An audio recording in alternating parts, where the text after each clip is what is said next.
Well, it's here. My very first Halloween episode. But instead of doing the hacky rigmarole of derp, let's review Friday the 13th on the NES for the 9.5 billionth time, I'd rather do something a little different. Actually, a lot different. But what could be more Halloween than the atramentus specter, the Shadow? He's vanquished ghosts, werewolves, mummies, and more on the radio. Look, we both know I love the Shadow.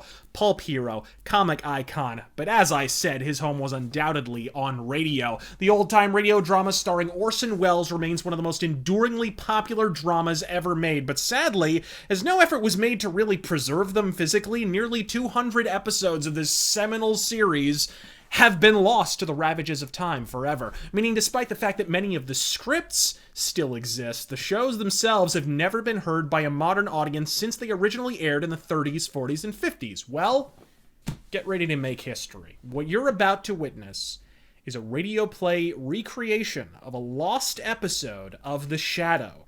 To embark on this Herculean effort, I've enlisted the help of famous YouTubers whose voices you may well recognize, friends, acquaintances, and most humblingly of all, you, my incredible viewers, who answered a mysterious casting call on Twitter, asked mercifully few questions, and exceeded my every expectation in the process. I cannot thank you all enough. Bit of trivia before we begin. The script of this episode is noteworthy not only in that it's been lost, but that it was one of the few episodes recorded with Hollywood actor John Archer in the starring role who lasted just one season. Further, it was written by famed science fiction author Alfred E. who won a Hugo Award for The Demolished Man, a novel based on one of his Shadow radio scripts, back when the Hugos were more about prognostication than proselytism. So, dim the lights, and while there is a visual accompaniment and some illustrations, I encourage you, turn the screen off. They don't call radio drama the theater of the mind for nothing. I've included a link to the raw MP3 file if you'd like to download it and take it with you on a long moonlit drive through a cemetery or the like. Happy Halloween, everyone. Hope you enjoy it.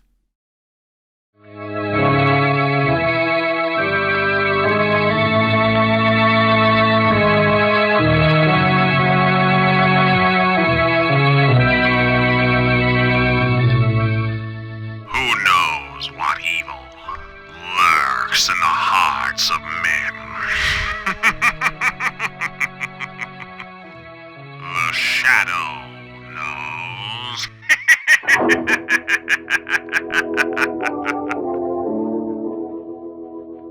Once again, your neighborhood blue coal dealer brings you the thrilling adventures of The Shadow, the hard and relentless fight of one man against the forces of evil. These dramatizations are designed to demonstrate forcibly to old and young alike that crime does not pay.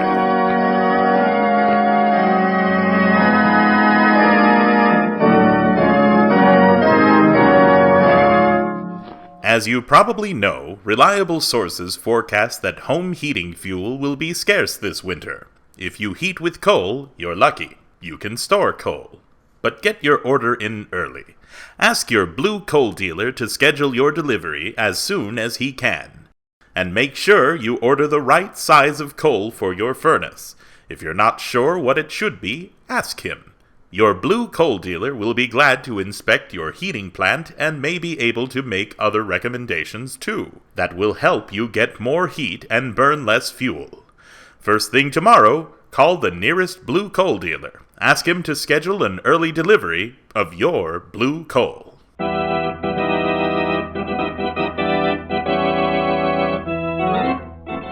The Shadow, who aids the forces of law and order, is in reality Lamont Cranston, wealthy young man about town. Years ago in the Orient, Cranston learned a strange and mysterious secret: the hypnotic power to cloud men's minds so they cannot see him. Cranston's friend and companion, the lovely Margot Lane, is the only person who knows to whom the voice of the invisible Shadow belongs. Today's drama, The Immortal Murderer.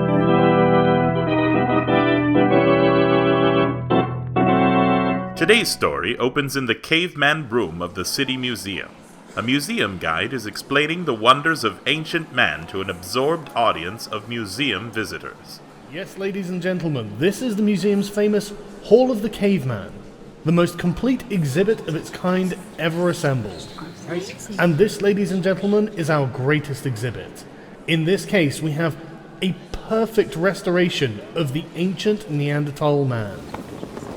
Doesn't he look savage, though? Note the huge jaw, the small flat skull with the heavy eyebrow ridge. Note also the huge shoulders, chest and torso, carried on short, bandy legs. The Neanderthal man has sometimes been called the human gorilla. He sure looks like it. Yes, and you see him here as he might actually have lived, dressed in fur pelts, carrying his huge club. In fact, this restoration is singularly lifelike. He does look alive, doesn't he? He is alive! I saw his eyes move! Merely an optical illusion, madame. No! Look! He is moving! He's lifting his club! Let's go smash that case! We gotta run! Get out of here! But this is impossible! He's choking the guide! Let go of me! Help!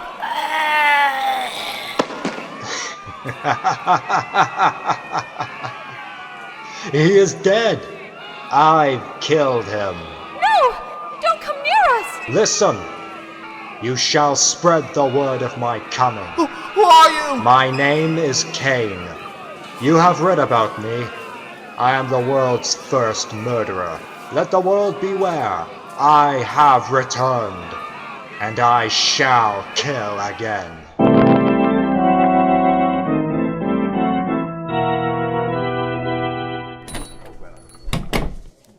Good afternoon, sir. Welcome back to Tripley's.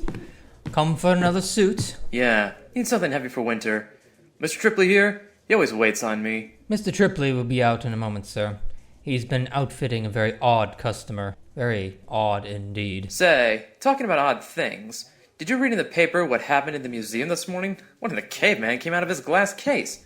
Caveman? Yeah, murdered the museum guide. Said he was Cain, the original murderer. Caveman? But that's the odd customer Mr. Tripley's waiting on. I thought it was some kind of stunt. Yeah, I figured the museum story was a stunt too. Wait, here comes Mr. Tripley's customer now. Does he look like the same caveman? Yeah, only he's all dressed up. He's carrying his club and the skins he was wearing. You, clerk, come here. Yes, sir. Everything's satisfactory, sir? Take club and skins back to museum. Tell them Cain has no use for them now. Yes, Mr. Cain. Would you like to pay for your clothes now? I already pay. In the coin of Cain. Holy smoke! A caveman in striped pants, and cutaway, and top hat? He looked weird. This has got me scared. I'd better get Mr. Tripley. Mr. Tripley! Mr. Tripley! Oh! What's the matter? Oh, this is horrible. What is it? Look!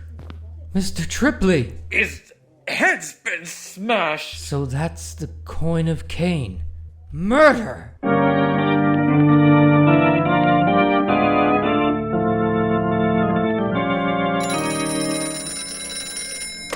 Steele Sporting Goods. Oh, hiya, May. Yeah, this is Jenny. No, I'm alone. I can talk. Get a loan of me. Working in a sports store for men. It's the man shortage. Yeah. Say, ain't it awful about the caveman from the museum? 2 murders already. But how can a stuffed dummy from a glass case come to life? I bet you it's all a publicity stunt, May. Oh, gotta hang up now. Customer just came in. See you later. Yes, sir. May I be of assist? Yes, sir? You sell guns? Yes, sir. Rifles, shotguns, pistols, revolvers. Revolver. Certainly, sir. What caliber, sir? Big. Would you be interested in this, sir? 38 caliber, hand-honed action, 6-inch barrel, very fine target gun. I do not want gun for targets. I want for killing. Give me 100 shells. Yes, sir. Right here, sir. Oh, please don't do that, sir. We don't allow firearms to be loaded here. This gun accurate? Yes, sir. Please, sir, you're pointing it at me. Please, sir, stop! Silence! You're that man I read about in the papers. You're Cain. Cain the killer. Oh, let me out of here. Help! Help!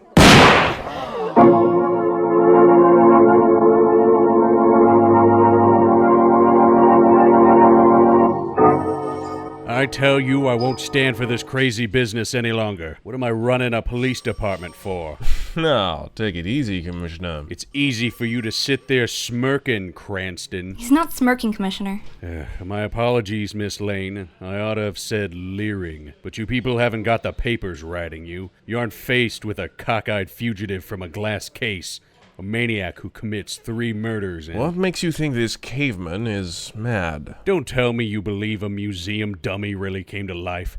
You don't believe he's Cain, the original murderer? I don't know what to believe. For the love of Pete, the Neanderthal man died out years ago. 200,000 to be exact. He lived during the late Pleistocene. That was the Great Ice Age. But this Cain acts just the way you expect a caveman to act. I mean, one that's just come to life. He escapes and kills his keeper. First he gets his clothes, then weapons, and now? Now all he needs is money. Weston? Yeah. What? Get my car ready, I'm coming right down. What are you trying to do? Hoodoo me, Cranston? What do you mean? Didn't you say now all that caveman needs is money? Well, Mr. Cain's just held up the National Brokerage House, took $100,000 in cash, killed a teller, and set fire to the building. Good Lord. I'm hustling down there now. See you later. You two better stay out of this. I got enough headaches already from Caveman Cain. Well, Lamont, what do we do? As if you didn't know. Come on, my car's downstairs. We'll see if we can beat Weston to the brokerage house. And Mr. Cain.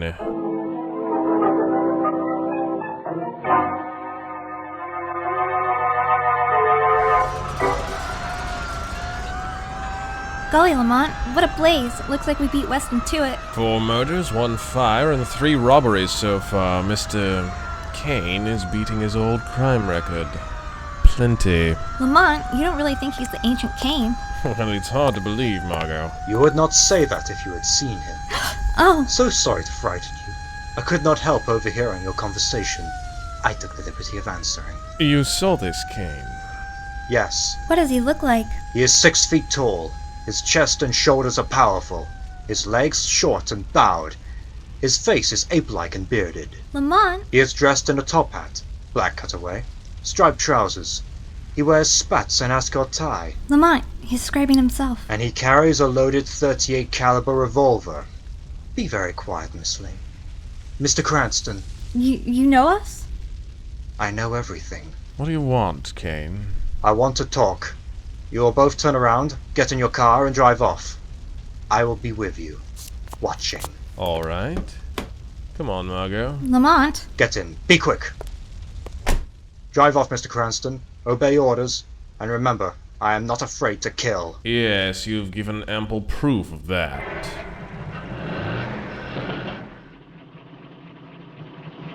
All right. Now what? Tell me, Mr. Cranston. Do you believe I'm a museum dummy come to life? No. I'm pleased to hear that. You are right, of course. Fortunately, the mass of people have been taken by my little propaganda campaign. They believe, and they will be easier prey because they believe.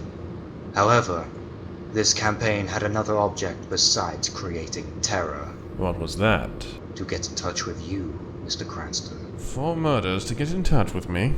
And you believe in telephones? I just wanted to be sure you would take my message seriously. What message? This. Tell the Shadow I must see him at once. What? Come, Mr. Cranston, I know that you are intimate with the Shadow. Tell him to call on Adam Cain at his earliest convenience. The address is 13 Paradise Road. How do you know Lamont knows the Shadow? How I know, Miss Lane, is of no concern at the moment. It is enough that I do know. Carry my message, and I will not trouble you again. But Mr. Cain... No buts, my friend. Do as you are told. Lamont, he's gonna jump. Keep driving. My regards to the Shadow. Stop the car, quick, Lamont. Maybe we can follow him.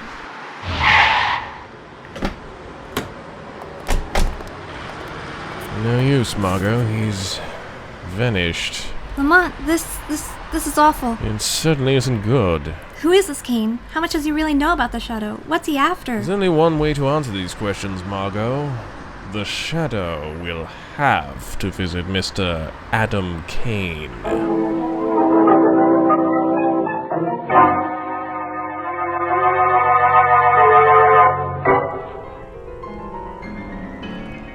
What an exquisite melody this is. How unfortunate that Chopin never published it. world is so much poorer for its once.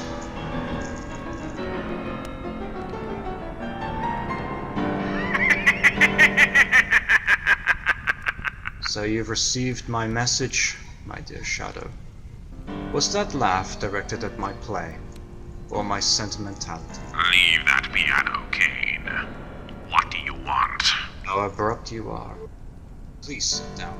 I'll be with you in a moment. The Shadow waits for no man, Kane. You know that. The Shadow is a spirit of right and justice, come tonight to collect a debt of murder and destruction that you owe. Dear. I know all that. But your histrionics are wasted, because I also know that the Shadow is Lamont Cranston. What? Do sit down, Mr. Cranston, and stop this nonsense. I can see... Oh. You lie, Kane. No man sees the Shadow. But I do. I learned your trick of invisibility many, many years ago. Of course I see you, Mr. Cranston. Look, here's proof. You're wearing a blue pinstripe suit, grey shirt, blue and grey figured tie. Enough? Or should I add the white handkerchief in your pocket? Your act is wasted on me, Mr. Cranston. All right, Kane. What do you want? That's much better. I want to talk business with you, Mr. Cranston. Important business. I think it's time the Shadow put aside his playthings and grew up. I shall teach you how. Kane, who are you? I am Kane. Kane! Immortal murderer. Kane the destroyer, the maker of dynasties and empires, the builder and scourge of civilizations, the great earth shaker. I am Kane, the immortal. I am 1,000,000 years old. I am the master of the Shadow.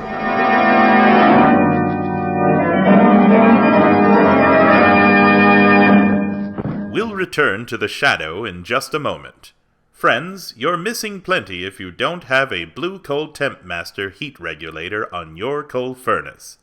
You're missing the wonderful work-saving heat that automatic temperature control gives.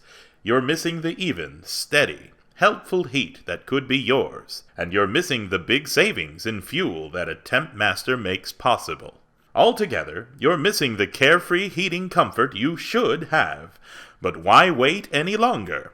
Call the nearest Blue Coal dealer and ask him to demonstrate the new Blue Coal Temp Master. They are not expensive. There is no charge or obligation for the demonstration.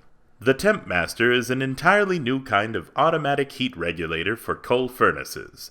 The electric eye thermostat upstairs will keep your home exactly the temperature you set on the dial, eliminating all those trips to the basement to adjust dampers. The furnace controls are operated automatically as needed, and the electric eye thermostat actually shows you the exact position of those dampers. This winter, save coal, save trouble, and get much better, much more helpful heat with a Blue Coal Temp Master. Only Blue Coal dealers have them. Blue Coal dealers are listed in the classified section of your telephone book. Call the nearest Blue Coal dealer and ask him for a demonstration of the Temp Master tomorrow. And now, back to the Shadow.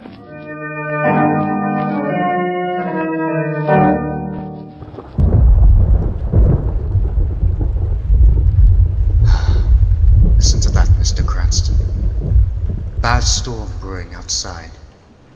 Nice to sit here by the fire. Quit stalling, Kane. You're not very polite. But it is because you are bewildered, huh? You don't believe I'm 1,000,000 years old?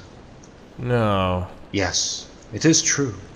When I slipped into that case in the museum to begin my campaign, I decided to replace the Neanderthal figure because I am a Neanderthal man. Impossible. Look into my eyes and say that. Look. Look, I tell you. So, I see you are shaken. Now you begin to believe. You see in my eyes 1,000,000 years of life, death, and boredom. What do you want, Kane? 1,000,000 years ago I was a savage, a creature that hunted, ate, slept. I was content, as a beast is content. Then, one day, came a catastrophe. A star fell from the skies. You call them meteors. Yes. It was a giant mass of metal, glowing white hot, flaming with fierce gases. It struck the earth with a titanic concussion. And you lived through that concussion. By some strange freak I lived and breathed those gases. Perhaps they were radioactive, perhaps some unknown element. I do not know. All I know is that they gave me immortality. I still don't believe it. I did not at first, but I lived and lived and lived through eons of savagery, through thousands of Egyptian dynasties, the Assyrian civilization, the Hellenic Age. I lived to watch the rise and fall of the Roman Empire. Spend the Dark Ages in the Orient where I learned your trick of invisibility 1,000 years ago. No.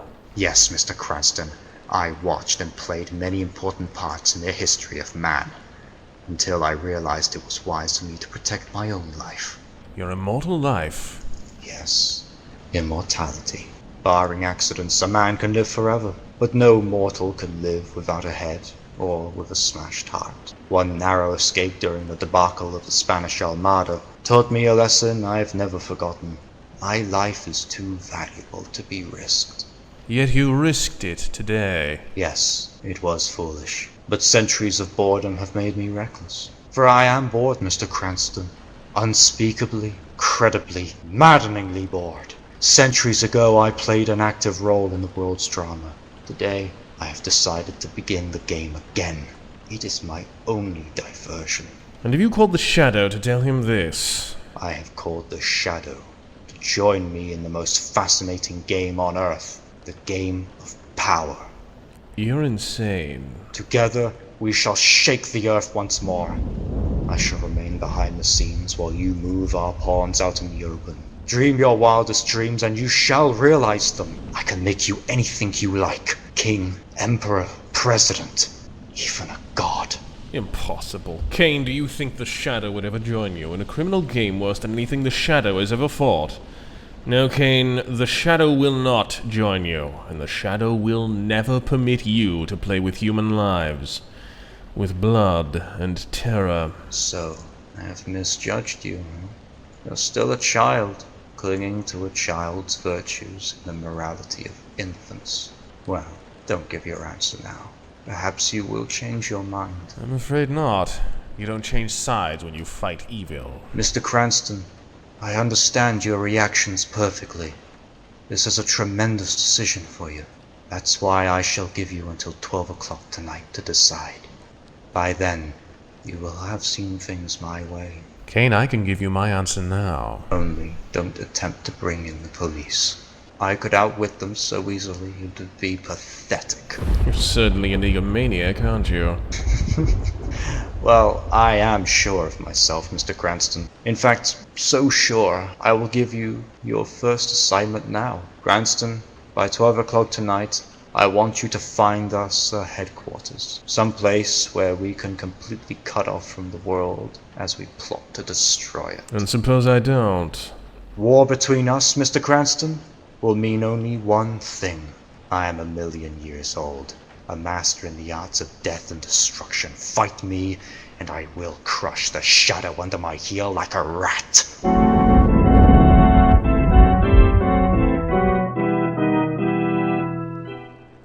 And that, Margot, is the story of my incredible interview with Mr. Kane. I'm sorry I'm so late, but I've had a few things to do.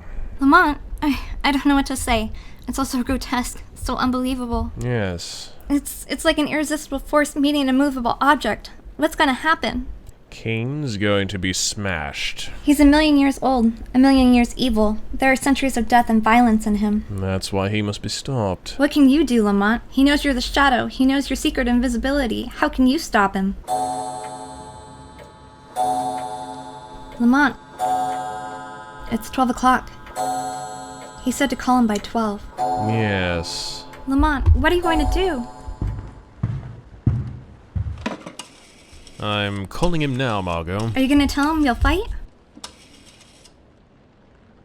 Yes, Mr. Cranston. I've reached a decision, Kane.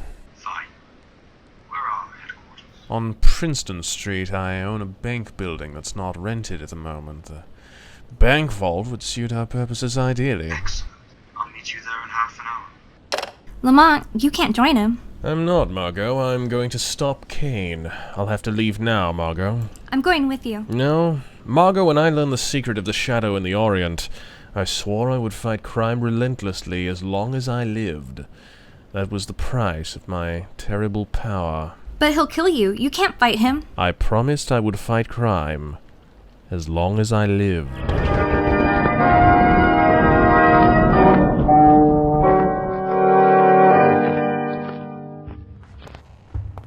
Ah, there you are, Mr. Cranston. This is an excellent location. It will suit our purposes, Kane. But you've assumed your shadow role again. Yes, Kane. Why have you closed the vault door? To ensure our privacy. You can stop being the shadow now, Cranston. I prefer it this way. So you've decided to fight me, Cranston. Did you really think I would help you? You know what this means, Cranston. Yes, Kane. Death. For both of us. Both of us. Kane, that vault door is 6 feet thick. And when it's shut, this vault is absolutely airtight. Even you can die of suffocation. Sit down, Kane. You and the Shadow will be here for a long time. Forever. I don't believe you. You wouldn't make this insane sacrifice just to kill me. The Shadow has spent a lifetime fighting crime. There can be no better death for the Shadow than this. I shall take with me the greatest arch-criminal of all time. No, it's ridiculous. We'll make a deal, Shadow. Tell me, Kane, can you see the Shadow now? Of course. What am I wearing? Why, the light in here, it's so dim I can't quite make out. Why the laughter, Kane? The telephone, fool. That telephone. It only goes to the outside of the vault. Then I'll keep ringing it. When the watchman comes to investigate, I'm free. There is no night watchman, Kane. This building is deserted. Cranston, you know how to open the door from inside. Let me out and I promise to retire for your lifetime. For a century. You can't throw away your life. You can't throw away my immortality. There is no release, but death. You sniveling, canting fool! You would kill us for a whim of justice? An illusion of right or wrong? We are here for eternity. Wait, of course. I do know how to open the vault doors from the inside. Of course. There's always a release from the inside. If I remember correctly, it should be right around out here. Yes! This is the door in the wall. Wait, Kane. Don't touch that handle. So, the one flaw in your scheme. You forgot about this release from the inside. No, Kane, I didn't forget about it. I wired that release to the electric circuit. If you touch it, it will electrocute you. Fool. You think I would believe you? This was to be your escape, but now it's mine. Okay, no, don't touch that release.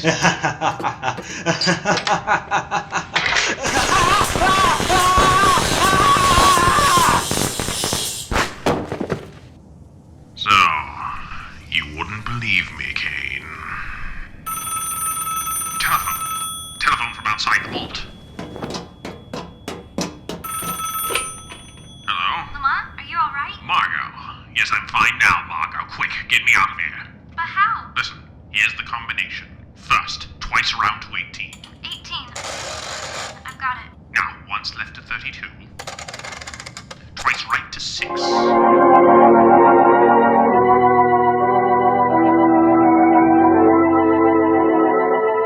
Lamont, I'm so happy I could cry. Go ahead. I guess you have a right to. But I can't. I'm too happy. I give up. I can take cavemen, but not women. Lamont, was he really a caveman? I don't know, Margot. I really don't know.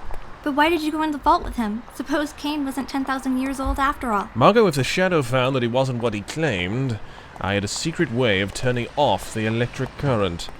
then I would have opened the door and taken him to Commissioner Weston. But he would have told that you were the Shadow. It would be his word against mine. Maybe people wouldn't believe that rich boy Cranston could be the Shadow. And if you found he really was the original Kane? We would have sat in that vault forever. I'm afraid that's the way it would have been. After all, he was able to break down the power of the Shadow. Not so sure, Margot. But you said he saw you. No, Margot, I said he described the clothes I was wearing. I realized later that when I visited Kane, I was wearing the same clothes he saw when he got into our car. Then which was he? Margot, Kane was either the oldest criminal the world has ever known, or one of the cleverest, most ambitious crooks of our time. As to which he was, I'm afraid we'll never know. We'll never know.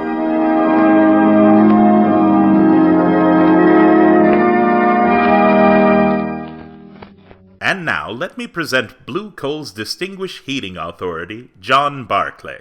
Thank you, Asalieri, and good evening, friends. Before you actually need heat in your home, and that may be very soon now, your furnace should be cleaned, checked, and put into first-class condition so that you'll be assured of convenient, comfortable heat during the winter months ahead.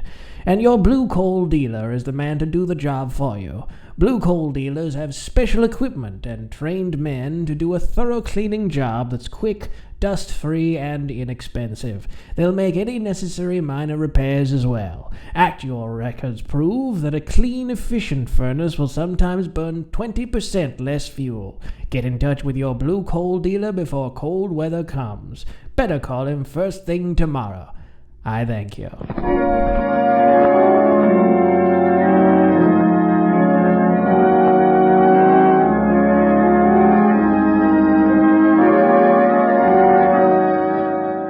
The Shadow program is based on a story copyrighted by Street and Smith Publications. The characters, names, places, and plot are fictitious. Any similarity to persons living or dead is purely coincidental. Again, next week, The Shadow will demonstrate that the weed of crime bears bitter fruit. Crime does not pay. The Shadow knows.